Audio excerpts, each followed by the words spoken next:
Retro.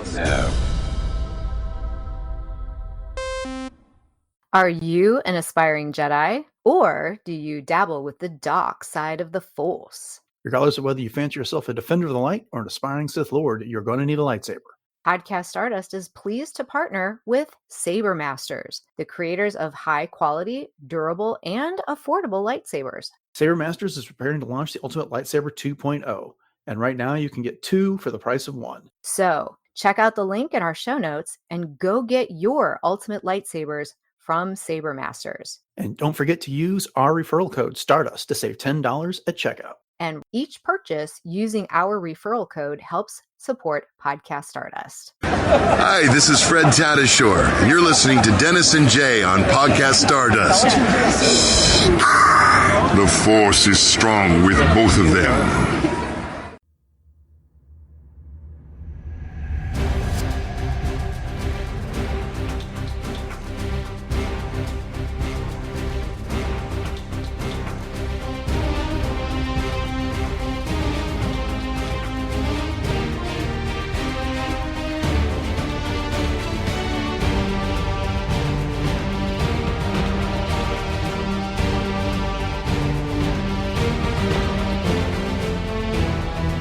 Welcome to Podcast Stardust. This is the fully armed and operational podcast dedicated to Star Wars news, reviews, and discussion. I'm Dennis Keithley.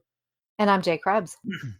And we're going to dive into some Star Wars news in this episode. But before we start with the news, Jay, remind everybody where we can be found on social media. All right. Well, you can dive into our social media at Facebook, Instagram, and X, conveniently at Podcast Stardust.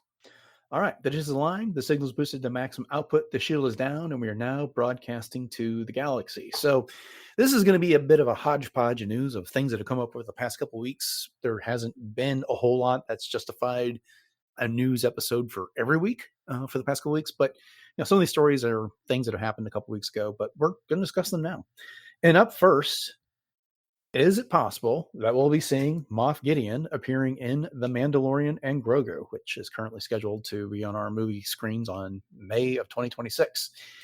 In an interview with a comic book while promoting Maxine, that's Maxxxine, Giancarlo Esposito was asked about that possibility.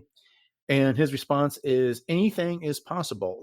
I don't know anything about that at the present, but I put out there that if they need me, I'll be there. I love what Jon Favreau, Dave Filoni, and Disney does with Mandalorian.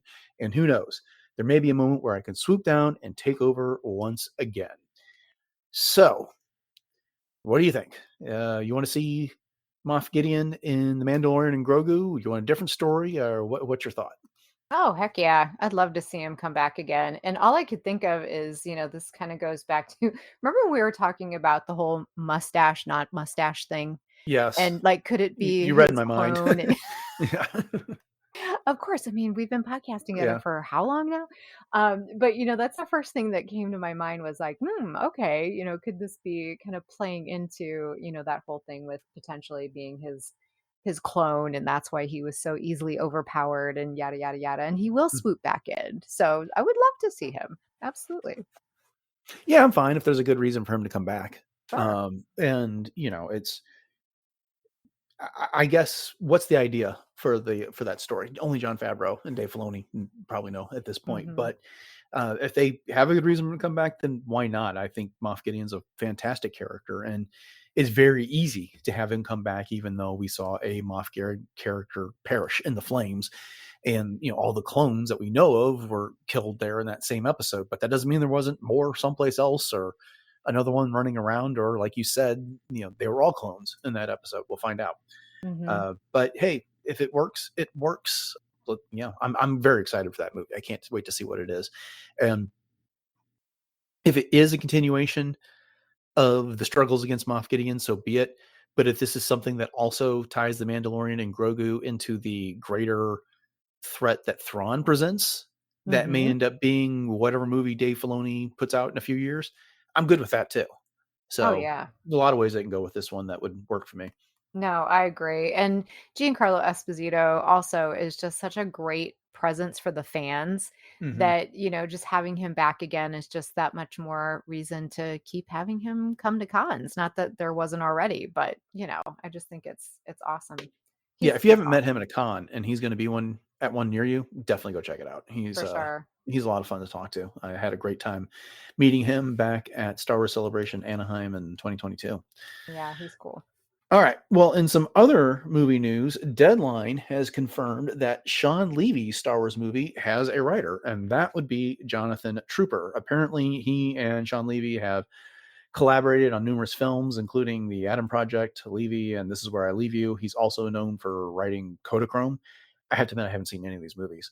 This was originally reported by N. Snyder, and it's been confirmed by Deadline. So, I don't know. Have you seen any of those movies?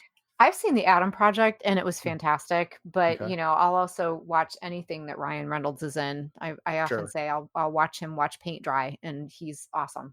But no, it really was a good movie. So, I mean, if Jonathan Tropper is bringing this to Star Wars, then, I'm here for it. Yeah, yeah. I mean, I would like to be excited about this. I just don't know the work. But yeah, I know some other things that Shawn Levy has done, and if Shawn Levy likes them, then that's good enough for me.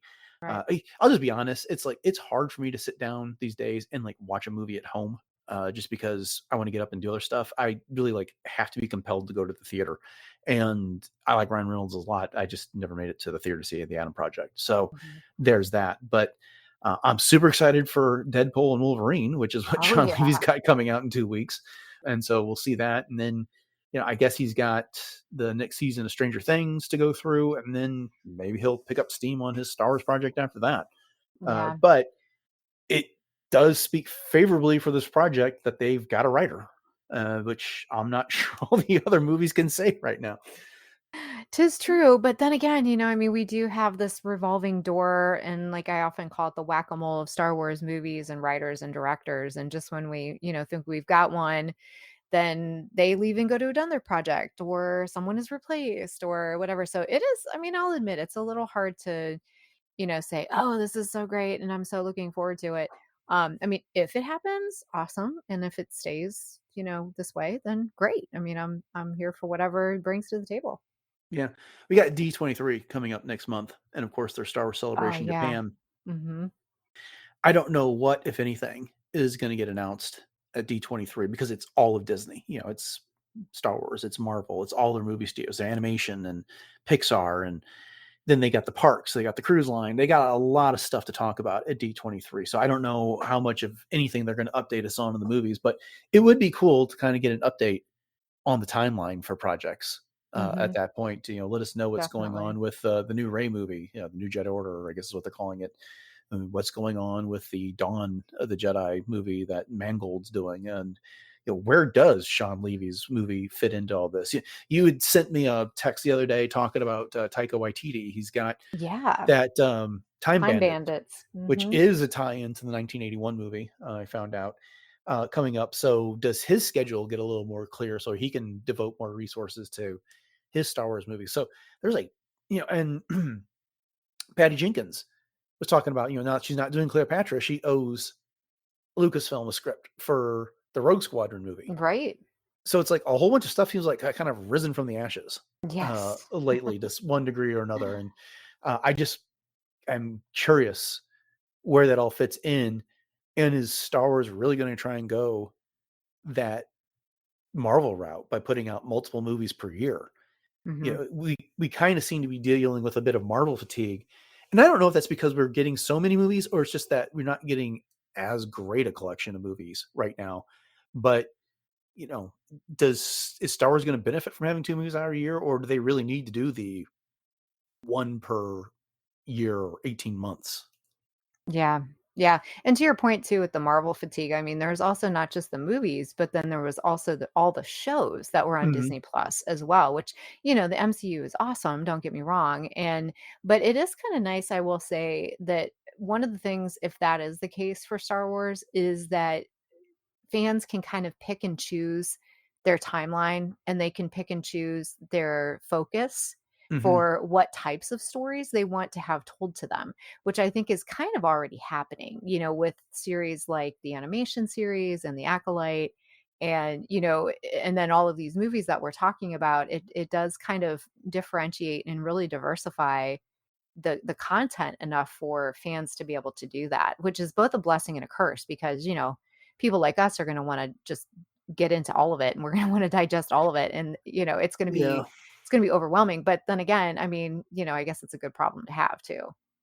Yeah. I mean, by the time we get a new Star Wars movie, assuming it comes out in that May 2026 timeframe, it'll have been 6.5 years since a movie's been in theaters. And I just think back, like, at this point, when we were expecting The Force Awakens, we were all obsessed with the development of The Force Awakens. Right. And it's a very different world right now. It's like we've had so many things announced and then not come to fruition. And then we've had other content on Disney Plus to kind of tide us over for the past 5 years, going on 5 years at this point. My gosh, Mandalorian season 1 was 2019. That's right before the Rise of Skywalker. And so it seems a little different. And I just long for that. I long for the buzz and for the hype that preceded The Force Awakens, because we'd gone 10 years without a Star Wars movie. I'm not including the Clone Wars movie because that was really just episodes strung together to release to the theater. But, another live action event movie. And I think the other thing that's happening here is, this is a fun aside. We hadn't really planned on talking about this, but the Mandalorian and Grogu is our next movie, but it's based off of characters that we've had for the past few years. And so I don't know that we're really kind of wondering where the Mandalorian and Grogu are the way we're wondering about Han, Luke, and Leia when The Force Awakens. So I don't know. It's just occurred to me. It's like, we're all expecting this movie in 2026 for the most part, but it's just kind of like, yeah, it's coming. There's just like, what do you think's going to happen? And, guessing what kind of stories they could tell, because they're giving us a movie that really takes place right about the same time as the show. And, and don't get me wrong, I really, really want to see that movie. It's just, it's just a very, very different world than it was in 2013, which is about the similar point in time. For The Force Awakens. And to your point too, I mean, at the time with The Force Awakens, I mean, realistically, all Star Wars roads led to The Force Awakens. And that was the project that we had to look forward to. There wasn't anything else. So, like I was saying, with all of these different projects, and as you pointed out, all these different perspective movies and different types of ways that this could go. I mean, it's almost, you're standing in Baskin Robbins as opposed to just having 3 flavors of ice cream. You know what I mean? It's just it is a completely different landscape. Do you think it's better this way with all the Disney Plus stuff that we've had, coming off of 5 movies, and now we've had all these Disney Plus series and, 3 seasons of The Mandalorian, a season of the Book of Boba Fett, Ahsoka, Obi-Wan Kenobi, Andor, and now The Acolyte. We're about to get Skeleton Crew, and then there'll be a season 2 of Andor and a season 2 of Ahsoka at some point. Is this better, or is it better when we had The Phantom Menace, then 3 years, and then Attack of the Clones, and then 3 years after that, Revenge of the Sith, when you had all that time to digest one project and then anticipate the next one? No, that's a really excellent question. And I definitely think that there's pros and cons to both. I mean, it's definitely something that, once again, I mean, you've got a variety of different types of content that you can sink your teeth into whenever you want. And that's very gratifying. But then there's also something to be said about, waiting and having that excitement and having that one thing to look forward to. You know what I mean? Yeah. So yeah, I mean, it's hard to say which one's better. I mean, I definitely like having all of this content, because of course we love it. So, bring it on. But then again, there is that I do kind of miss that whole feeling of just that one thing to look forward to. I'm not going to lie. Yeah. Cause back in the prequel days, the internet was not what it is now. Right. We didn't have all the social media and stuff like that. But, leading up to The Force Awakens, I wasn't a podcaster yet, but I was listening to podcasts in 2014 and in 2015 prior to the release. And even if you weren't listening to a podcast, you could go to theforce.net or other Star Wars websites and just see the obsession, like, oh, the new image that was released to Entertainment Weekly. And what does this mean? And what does that mean for the characters? And then, we did a whole episode about the hype that led up to The Force Awakens back, in January, I want to say. Yeah. I'll have to look at that and trying to remind myself to put the link to that in the show Somewhere in notes. that, yeah. Yeah, but just how everyone was on board with everything that was happening and discussing the details and speculating who's this character that turned out to be Kylo Ren, and chomping at the bit just to get a teaser trailer, and then that teaser shows up, and then dissecting every second of that. You're like, whoa, what planet was that? That was that Tatooine that the Falcon was on. Of course, we're not there yet with the Mandalorian Grogu, so I'm not sure that that's a fair comparison. But we don't, we're just, I don't know. It's just like I said, it's just a different world that we live in right now. We got all this other Star Wars content that we know it's coming, it's tiding us over. So it's like we're not even thinking about the Mandalorian and Grogu right now. Yeah. So Yeah, we're a little spoiled, not gonna yeah, lie. And I guess that's a good thing in some ways. But, and again, the whole pro and con thing comes into with, as we've said before, no one hates Star Wars more than Star Wars fans. sure. So sometimes having so much content just gives people more of an opportunity to hate on stuff too. You know what I mean? Which I hate to be negative in that way, but I've Mhm. seen a lot of that kind of backlash happening from different projects that have come out, Oh and yeah. it's sad. Oh yeah, definitely. All So right. Well, that gives us some stuff to ponder for the next several for months. sure. But let's move on. We don't really have anything about Disney Plus, and there wasn't much in the way of book and comic news, but we do have some video game news, and that is Star Wars Bounty Hunter is coming to the PlayStation 4 and PlayStation 5 on August 1 as an enhanced version. So this was a game that came out. I can't remember when it exactly came out, but it it's a game that features Jango Fett. So the player plays as him, and he's of course the most fearless bounty hunter in the galaxy, and he's hired to capture a deranged dark Jedi. The story goes that Jango takes on the bounty armed with an array of deadly weapons and tools, including dual blasters, a flamethrower, toxic darks, jetpack missiles, and more. You get to suit up and hunt your quarry, dispatching galactic scum along the way. The other part of this is that it's kind of like how Jango got recruited to Mhm. be the template for all the clones. I never played this game, but I was aware of it. I'm not sure that I actually had a video game system at the time. Is this one you're familiar with at all? I mean, I'm familiar with it. I've never played it. I've never Mhm. seen any of the gameplay or anything like that. I watched the trailer for this. I mean, it definitely looks cool. It brings back, all the feels from Attack of the Clones and whatnot. And I think it would be a lot of fun to do. But yeah, I mean, it's kind of cool that they're re-releasing this. So game I on, literally. don't quote me on this, but I think this deranged dark Jedi character or someone associated with them is the character that showed up in the Darth Maul book where he's imprisoned and he's got the bomb in his chest. Oh, okay. You remember the character I'm talking about? The woman Uh-huh. who shows up at the end? Yeah, I think Yep. she's in this game as well, Okay. if I remember correctly. So there's a tie into something we're familiar with. Um, yeah, I watched the trailers as well. Of course, even enhanced, the graphics aren't as good as Star Wars games that are new and been Oh, released in the sure. past few years. Mhm. But I know there's a lot of nostalgia out for this game out there. So Mhm. Yeah, players and will have that's an opportunity. something. Go ahead. I would say players will have an opportunity to revisit that now. Yeah, for sure. And that's something I've noticed that's been kind of happening along the way is that some of these games are being either re-released or they're getting back to those nostalgic feels and even going back to some of the graphics like you said that aren't quite as even if there are enhanced or not as crisp and clear, but Mhm. that's something that really hits on all the feels for some people and they really enjoy that. So, Right. kudos. There's something to these older games which they're complex for their time, but they're not as complex to play as like Mhm. you if you want to do something, you have to open like three menus, Right. to find the right gear, whatever. And while that level of complexity is cool, it allows for a more personalized experience with video games now. Those older games, they were much more reliant on the story and the gameplay. Just how easy it was to jump in and play them and do stuff like that. And so it is fun to see that stuff from time to time. And Mhm. so yeah, I don't know. I don't know that I'll pick this up or not. I've got plenty to keep me busy right now. You and I were just lamenting before we started this episode that there's not enough hours in the day to listen to all the podcasts you want to, all the Yes. music you want to, watch all the movies, binge all the series, read all the books and the comics that we want to, play all the video games in a day.